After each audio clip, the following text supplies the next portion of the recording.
Hey guys, welcome back. This is the second to last guide I'll make for the Season 1 Dungeon Pool of Dragonflight. This is a Mythic Plus walkthrough for tank PoE, but I talk about healers and DPS mechanics all the time as well, and just general strategy as you go through the dungeon. This is Temple of Jade Serpent. I think we did this on 17 Fortified Thundering Raging. So you'll see some kind of raging interactions. And here we go. So this very first pull, this is going left. You can go the other way. I'm facing left as you walk into the dungeon right here, but you could go this way if you really wanted to. This is probably more efficient to go this way, but if you wanted to go right and lust the very first pull that we shroud in this run, that might not be a bad idea as well. I'll talk about that pull as I pass it, but the two monks that dash to people are pretty scary, and you could lust that pull. Or you could do this pull that I'm doing here, which is the caster, the droplets, and the elemental as your first pull. This is a scary pull by itself. All these little droplets cast splash over and over, which just does AoE damage when there's a bunch of splashes in the group. It's going to start to hurt quite a bit as you get into higher fortified keys. And the only way you can really stop the splashes is by AoE slaying them and killing them quickly. The big elemental casts that Tainted Ripple, which just does another chunk of AoE damage. And then he'll do a big swirly on the ground. I think he should do it soon and you'll be able to see it. There's another Tainted Ripple, puts a dot on the group. Surging Deluge, so it's off the screen, it's over here, but basically just puts a big swirly, like this big on the ground, and then someone has to step out of it, whoever it's on. The only thing to kick in that pull is the water speaker. And there will be more water speakers here as we go, I'll talk about. Here's another couple droplets with an Ellie. The Ellies are very scary. I don't think you'd ever really want to pull two Ellies unless you're just doing an easy key.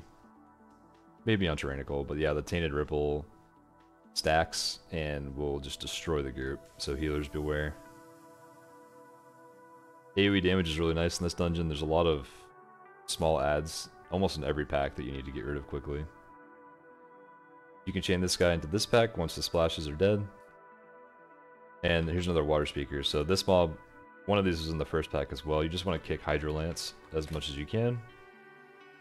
That targets a random player, and then the main priority stop on him is actually the Hydro Core cast, which you should cast here. Oh, it's called Tidal Burst. Sorry, not Hydro Core.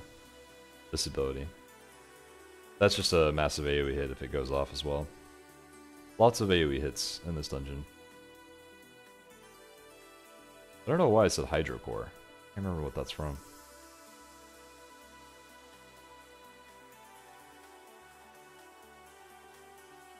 There's another Tidal Burst. You don't actually have to kick Tidal Burst. You can stop that one with a stun and it won't recast. Or a knock, or a disorient. So this is the last pull before the first boss. There's two water speakers this time, so it's a little tricky on kicks, and then the big Ellie that just does AoE damage. That's unavoidable. So the way I think you should probably handle this is assign 2 players to each caster and just have them rotate stops and kicks as best they can. So let's say I want to do this where the tank and a melee DPS cover Moon. So I'd say me and Luigi cover Moon in this run, and everybody else covers Star. So Bull has a kick as Evoker, Locke has a kick, Priest has a kick. Those two are longer cooldown kicks, but between the 3 of them, they can probably lock out this guy for quite a while. Or you can mix it up and just do like 2 and 2 or 2 and 3, whichever way you choose. You can probably make it work. And again, you want to kick the Hydro Lances, but use stops on the Tidal Burst. So here's Tidal Burst. That one you can wait a long time before you stun to get some more value out of your kick cooldown.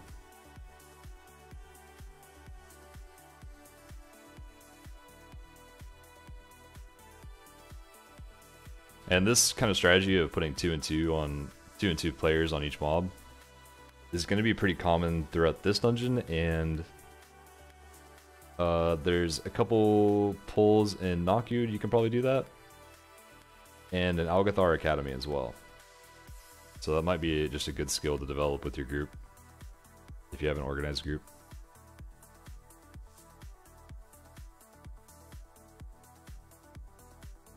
Alright, so we're walking up here. This is the first boss. Wise Mari. Nothing crazy to tank here. You just tank the boss. You want to tank the boss, and if you're a DPS or healer, you also want to do this, but you kind of stay on this inner ring for most of the fight. And then when you get the targeted mechanic as a DPS or healer, you drop it off on this outer ring out here. And I'm sure you'll see it happen eventually in the fight, but someone will run out and drop their circle out there so that this inner ring stays free of the circles. That's the idea of the fight.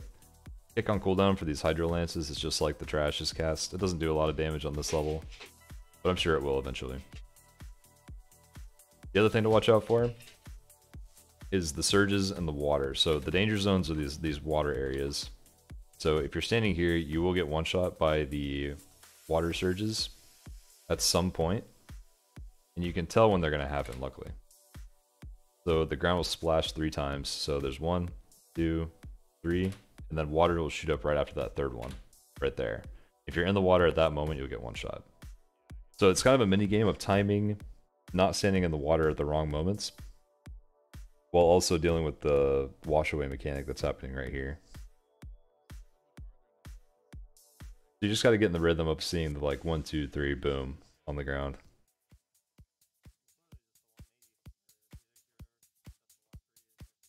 If you have little wigs or big wigs or DPM, then it should also have a built-in feature where it just plays a sound when she's about to cast Wash Away.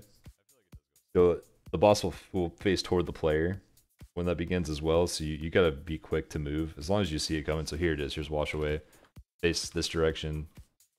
So everyone immediately evacuated around this inner ring as fast as they could to get ready to cross to get away from it in case it's going their direction. So it's coming toward me here. I cross because I know the water just went up. I wait here for the next one, and then I cross. And I could probably make it all the way to the next one, but I hesitated. Put myself in a bad situation. So if you move immediately after an eruption, you can probably cross twice every time safely. Probably the good rule of thumb. And you can see the DPS are dropping their circles out here. That's what you defensive as DPS and healer in this fight, is if you get that mechanic. Otherwise you could press a bunch of defensives and run through the beam and try to live. It does a lot of damage though. Beware. So yeah, that's the first boss. You get, it gives you a movement speed buff after you get to the next area. You're kind of stuck in combat for a while. This is the beginning of the dungeon again. And this is where you go if you were to go right at the start. So this pull right here is an option for less. These two monks are very dangerous. I'm going to skip them in this run because we have a rogue. But you can pull them and skip mob later, which I'll mention instead. But what they do is they dash random players, kind of like the bees in Algathar Academy. And they put 2 torch debuffs out every 16 seconds, I believe. So the healers just got to dispel one immediately and then heal the other one until they can dispel again, while also dealing with their dashes that they do on the group. So we're going to shroud here though. These haunting Shas are recurring mobs throughout the rest of the dungeon. They basically just have a tank nuke. I'll pull this one in. They have a tank nuke and they cast a fear every 15 seconds or so, and you can just have one melee kick the fear casts every time it's up. No problem. The dangerous thing was the hateful gaze that they cast on that tank, which does magic damage. And this begins the long series of mobs that just nuke the tank.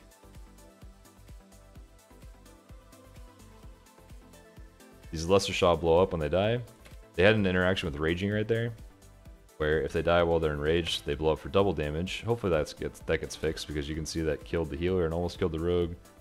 And the warlock took no damage because warlocks are tanky as hell.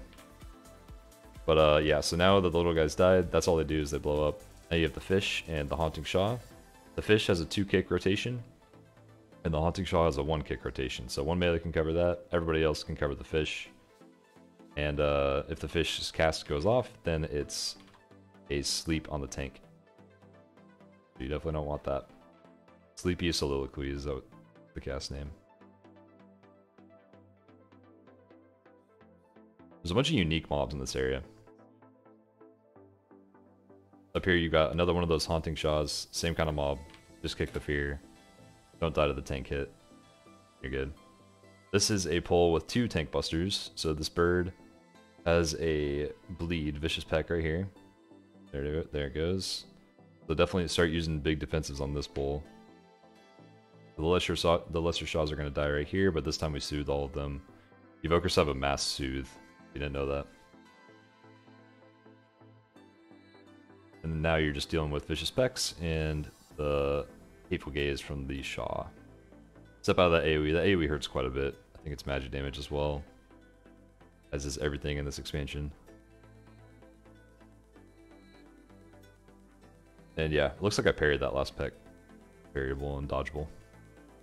This is the hardest pull in this area for tanks. These 3 mobs are all unique. They do very different mechanics from any of this other trash. The priority target here is actually this beetle, even though you might think it's the monkey. The monkey you just need to kick, has a 2-kick rotation. So the similar sort of kicks here at least is put everyone except for one player on the monkey. One player needs to kick the cat when it jumps out, the nodding tiger. It will heal for quite a bit if it gets his cast off. So yeah, focus the beetle though. So the beetle needs to die as fast as possible because what it does is hits the tank for a large amount of physical damage, I think, and it also reduces their health by 10% each hit, and it stacks. Casts every 6 seconds, and the debuff lasts 10 seconds. So there's 1 stack on me right there. You can see on my UI, staggering blow. And the cat's just jumping at people and bleeding them, and then also the beetle has this barrier. So the beetle it just casts a barrier, and then once we killed the barrier, it explodes, and we all took some damage. You can see on the frames there. The monkey cast is called Fit of Rage. It gives itself a massive attack speed and damage buff, which will just absolutely destroy you. I think everyone can just stand in melee here. He does. The monkey throws swirlies at people. I guess it does throw it to them if they're in melee too. Never mind.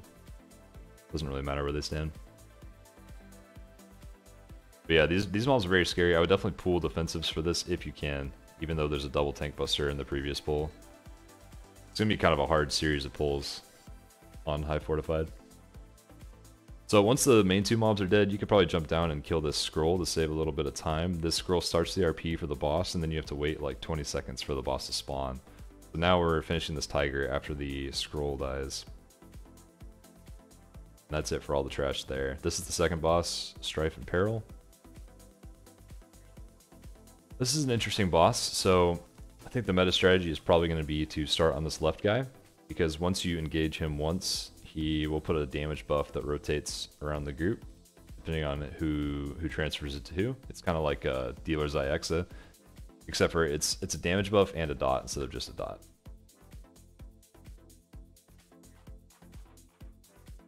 This fight is 100% magic damage on the tank. It's very sad for Brewmaster, but DK shouldn't have any problem with this. So if you can see, there's a stacking buff that happens on both Strife and Peril once we swap to it, but it's at 6 stacks right now, and the higher stacks it gets, the more pulsing AoE it does to the group, and the more damage it does to you, and once it gets to 10, it becomes immune to damage for a little bit. So you don't want to go all the way to 10 ever. You probably want to swap right now around 6 or 7. And the way it loses stacks is if nobody attacks it for a full second. So if everyone AFKs for a full second, then both of these will lose their stacks. So if the group's ever in real danger, then everyone can just take their hands off their keyboard for like 1 second, except for the healer who's healing, and then they should reset stacks, both of them. But the play is to remain with full uptime is to just swap it like 6 or 7 stacks.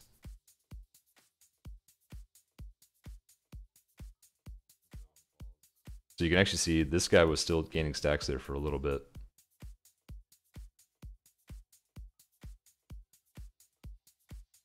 And that's because some abilities cleave. And some, like, it's kind of hit or miss which abilities apply the stacks on cleave attacks or not.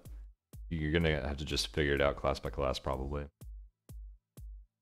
So this is, I just moused over this buff. That's the damage buff that you can pass around. So the healer currently has this 25% damage increase and healing increase, but they're taking 200k every 2 seconds. Which I don't know if that's true. It doesn't look like that is the case on the frames, to be honest. 200k may just be a bug. And then once you transfer the buff by moving on to somebody, you get this debuff that decreases all your damage and healing by 5% instead. And that makes it so you can't receive the buff again during that duration, but it's also a curse because it reduces your throughput.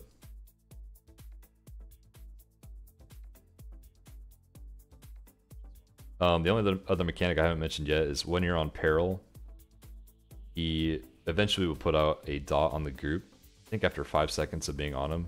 So it's like at 5 seconds plus. I think you should put out a dot right here on the party frame somewhere. I don't know, oh, there it is. Yeah, it took him forever, but he finally did it right there. That dot stays on the priest for the duration. I don't think there's any way to take it off. It just does damage. But yeah, that's the fight. You take a ton of magic damage as a tank on this fight. It's going to be really scary. It's a really weird fight, to be honest. The only cool thing about it is that you can kind of manage that damage buff and put it on players that have cooldowns coming up. Alright, so this mob we end up pulling in this run. This is one of the new mini-boss mobs they added, this Shambling Infestor. But you can skip this by just walking around it if you pulled the monks earlier that I skipped with Shroud. You don't need this for count if you pulled those. There's 2 of these in the dungeon. I'll fight one more here in a little bit. But he doesn't really do much to the tank, luckily. He just frontals at the group and then summons a bunch of ads that you need to pick up. So I think what I do in this run is I pick up these ads. They explode on death just like the other Sha. And then I go pick up the other 2 mobs. So you can pull these 3 together. So these are new mobs. The Mistweaver. These are both like these are like Mistweavers and Windwalkers basically. The Sha Touch Guardians are the Windwalker. This guy is very dangerous. This dude basically just does a tank hit on you and reduces healing taken by 20% with its Rising Sun kick. But this Mistweaver is the focus of any pull where they're in, so all kicks need to go into this. If they get more than 1 tick off of their channel on a player, they're probably going to kill them. But you can prevent all damage if you play it right.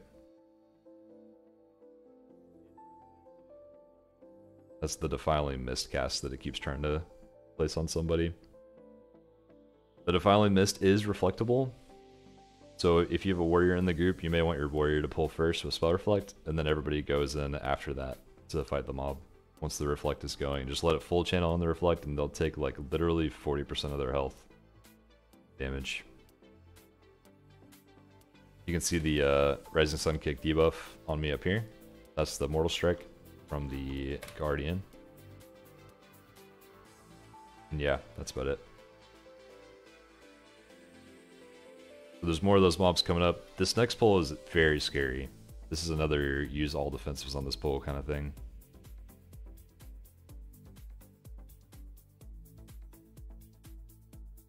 So we got a Mistweaver right there. We just talked about that mob. All kicks go into that. We've got the Windwalker mob, Sha Touch Guardian, and then there's a new mob. I can't remember the name of it. It's a Minion of Doubt. So in addition to the Sha Touch Guardian tank hit, now you have a Minion of Doubt that's also going to do a tank hit. It's called Dark Claw. Dark Claw does a lot of damage. Magic damage as well. Shocker, I know.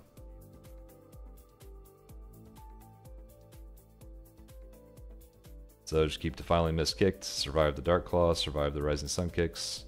And then the other thing the Minion of Doubt does is drop those circles that you just saw. They just target players and you just move out of them.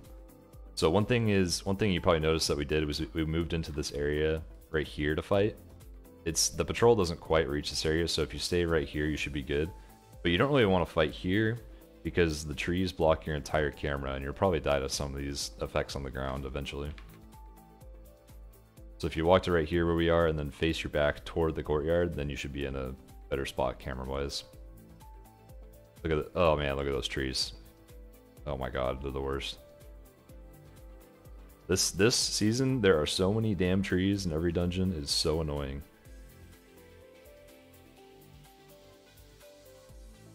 I got stunned because I was looking at trees.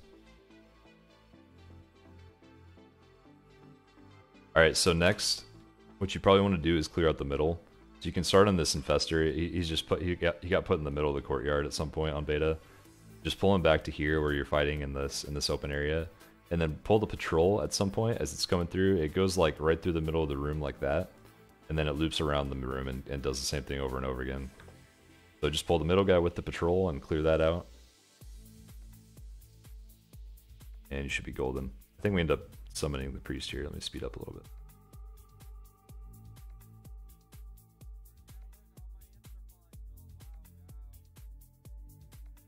But yeah, this is the same Shambling Infestor mob that I fought earlier. And this pack has a Haunting Sha in it, not the Minion of Doubt. This one's got the Haunting Sha that does Hateful Gaze and the Fear cast. There's the Fear, Haunting Scream. Sha will explode on death. Luckily we killed them kind of staggered there, so they didn't one-shot the group with Raging. Yeah, if you haven't noticed, this is a very AoE heavy dungeon with the healer. The healer will never be bored in this dungeon. You can probably chain this Shambling Infestor into one of the next packs after the initial set dies.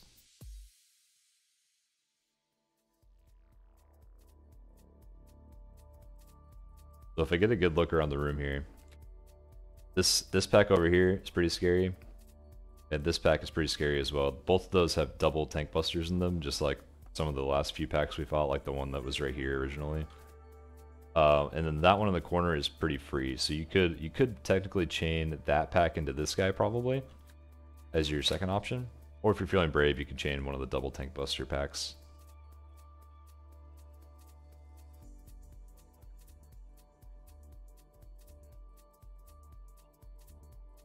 Alright, so I'm going to this. This has both the Haunting Sha and the Minion of Doubt.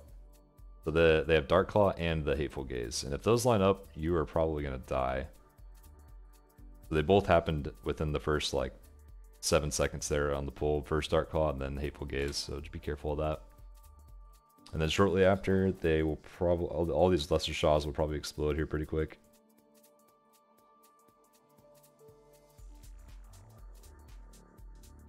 Whew. Yeah, you can see my HP just getting bounced up and down.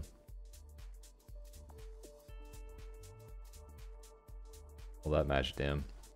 So this is the other double. We just went right into this because I suspected we had cooldowns. Oh, we're summoning again. Speed up. This has got a Mistweaver, Sha Touch Guardian, and a Haunting Sha. This one's actually a little bit easier than the first 3 pack in this room.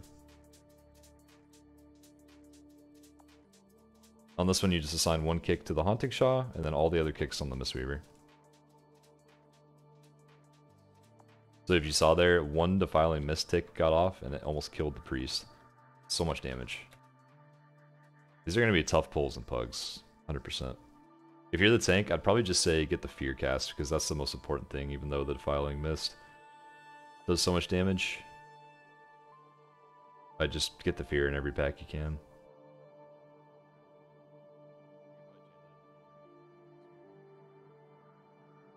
And then this is the last pull. This is the easiest pull in here. It's just got 1 Minion of Doubt, so we Dark Claws, and then some Lesser Shas. Once every pack is dead, then the boss spawns as well in the middle.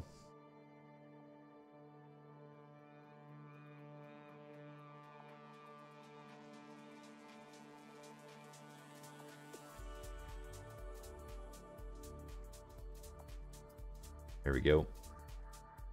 So this is the third boss, Liu Flameheart. I'm going to do a strategy on this boss that worked this week but was hotfixed right after this. So don't worry about this positioning, you can just tank her in the middle of the room. But everything else I do applies to the boss that you'll see on live. So this is phase 1. She phases to phase 2 at 70%. And then I think the phase 3 goes at 30%. So phase 2 is by far the hardest part for tanks. But phase 1 she just does this Serpent Strike on you, puts a dot on you.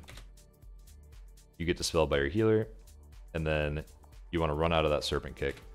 But since we're doing this LOS strat where you can just line that circle she does, you can't really do that anymore.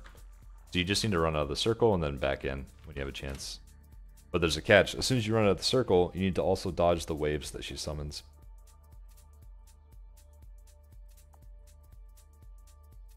So there's Serpent Strike. This is all about the tank on this fight.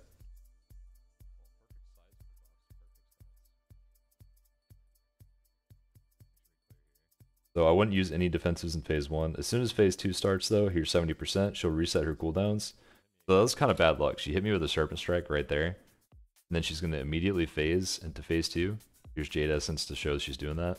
And then she's going to immediately do another tank hit. So here's Jade Serpent Strike.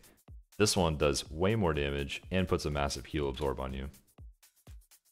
And then she'll do this for the rest of phase 2. So make sure you're using your cooldowns now for every single one of these. I would just assign probably 1 cooldown per hit.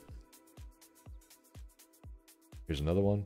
I used AMS for that one. AMS actually completely negates the healing absorb, looks like.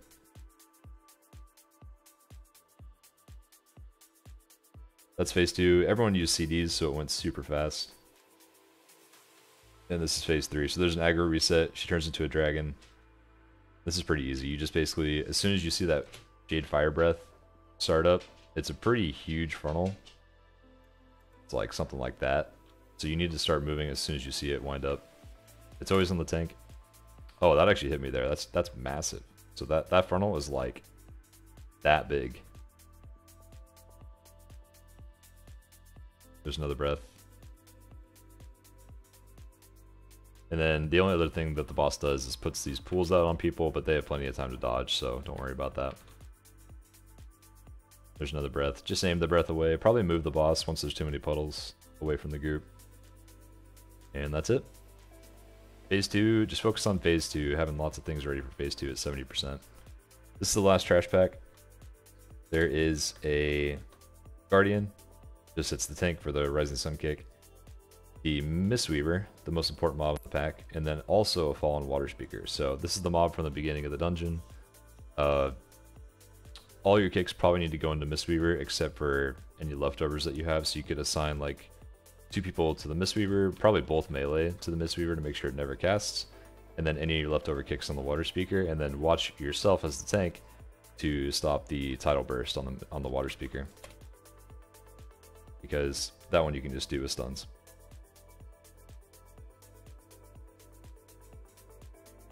So here's the Tidal Burst right now. We've just been putting kicks into this Mistweaver in the meantime. The rogue got it with Kidney, so it's all good. Oh, there's actually one more mechanic I keep forgetting to talk about, but these Mistweavers put out a Curse of Karma, or it's got the Karma icon, I think, but it's called something else. But it's a curse that's a big healing absorb, and you can either decurse it or heal it off. You can see it right there on the healer's frame, that Touch of Karma icon. It's a very short window to heal it off. If it goes off, it's probably going to kill the player if they don't get decursed or healed in time.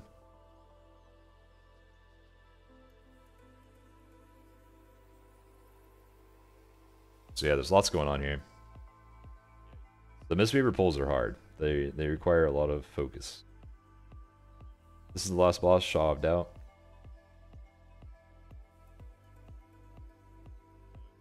I'm putting down markers, which I'll talk about in a second.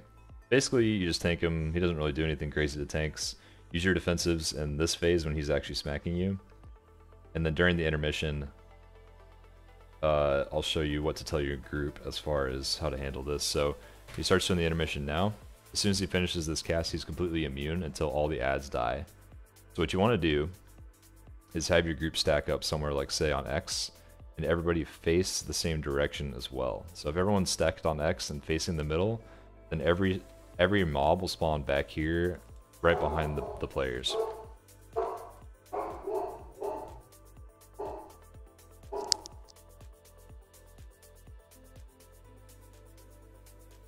All those ads spawn directly behind you. You can group them up. Everyone should stay stacked. In addition to this, they should just eat the melees so that the ads can actually die quickly and the healer can heal them in time.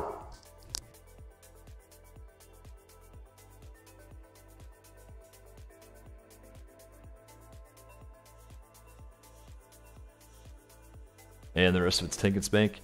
These debuffs that go out on the group, they basically force the group to spread during this phase, and they do very high damage, especially on Tyrannical. So if you have any dwarves or classes with immunities or monks with diffuse, then you can take off those debuffs. Warlock pets can also dispel. Priest is also really good for mass dispel here.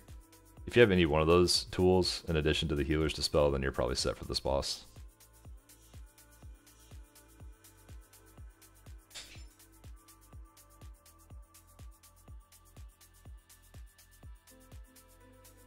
Here's another Bonds of Reality cast. Everyone stacks up. So that's what it looks like if someone didn't face the right direction. So 2 players are actually facing this direction, looks like, when that went out, instead of facing the middle. Everybody else was facing, so all the other ads are stacked up. And if ads are stacked, they die much faster.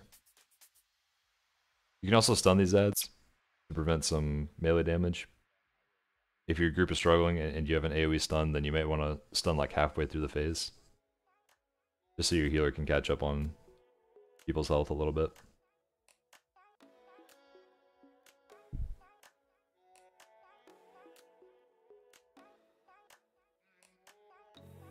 There's the debuffs. There's the Mass Dispel to take care of the debuffs.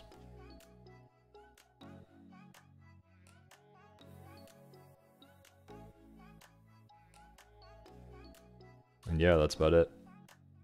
This dungeon's pretty chill. This and Shadow Moon are definitely the most chill dungeons.